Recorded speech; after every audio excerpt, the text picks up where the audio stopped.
Today's Bible story is the parables of the mustard seed and the yeast.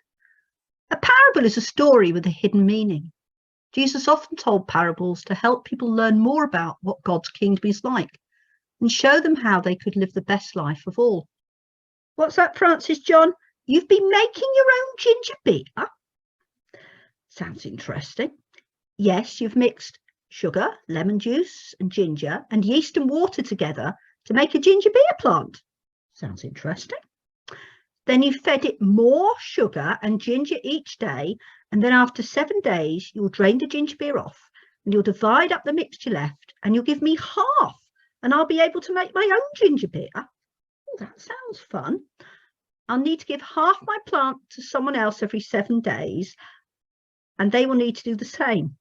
Wow, Francis John, if they keep doing that, then we'll end up with ginger beer taking over the whole world. Our Bible stories today are ones that Jesus told about things which were very small, which grew really big.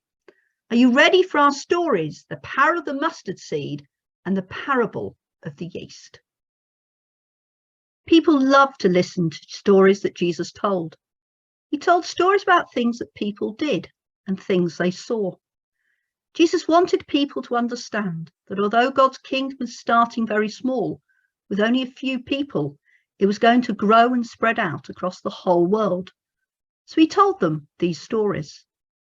God's kingdom, Jesus said, is like a mustard seed, which a man took and planted in his field. That seed is the smallest of all seeds, but when it grows, it is one of the largest garden plants. It becomes a tree big enough for the wild birds to come and make their nests in its branches. Then Jesus told another story. God's kingdom of heaven is like yeast that a woman mixes into a big bowl of flour. The yeast works its way through the flour, making all the dough rise. We heard in our story about how Jesus told the parables of the mustard seed and the yeast to help people understand that although God's kingdom is starting very small, with only men and women, it was going to grow and spread out across the whole world. I wonder, can you think of anything small that when you work together with others, you can do something that can make a big difference? You may like to close your eyes and think about it now.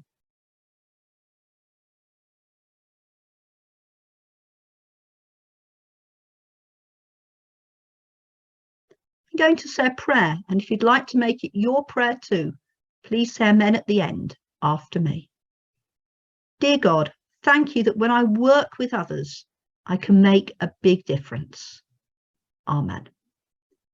What's that, Francis John? You know something else that is very small, but when it comes together with others, it can make a big difference. Oh, what's that? Bees. I should have known. Well, thank you for joining us for the parables of the mustard seed and the yeast. Look forward to you joining us again soon. Goodbye and God bless.